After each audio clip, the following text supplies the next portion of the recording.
Hi friends, आपके बारे में क्वेश्चन था एसएससी में ज़्यादातर जो पूछे जाते हैं एग्जाम में, रेलवे में पूछे जाते हैं क्वेश्चन ईस्ट इंडिया कंपनी के बारे में। तो मैं आपको बता दूं, भारत कई साल तक गुलाम रहा। आपको पता होगा भारत लगभग 190 साल तक गुलाम था, जिसे लोग लगभग में 200 साल तक मानते हैं। तो भारत जो था लगभग 200 साल तक गुलाम था और उसकी कहानी क्या थी हम जानते हैं।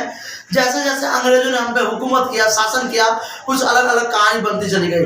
भारत में पहला कंपनी जो था ईस्ट इंडिया कंपनी, आपको पता ही होगा, और यह खोला गया था 1599 से 1608 के बीच में, और ये जिसे हम कहते हैं 1600 ईस्वी में।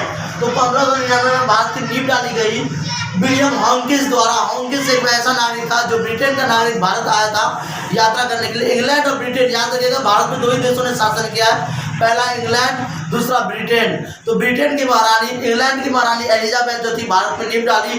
पहले आए थे विलियम हॉकिंस, वो बड़े बड़े जहाज लाए और उन्होंने जहाज़ों से वस्तुओं को सूरत के बंदरगाहों पे कंपनी खोली। तो आपसे पूछा जाता सबसे पहले कंपनी कहाँ खुली थी, तो सूरत के बंदरगाहों पे।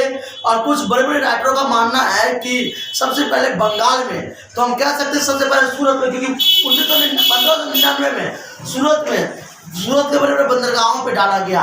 दूसरा जो आया था वो 1600 में आया था, ईस्ट इंडिया कंपनी आई थी, वो आया था बंगाल के हुगली नदी के किनारे।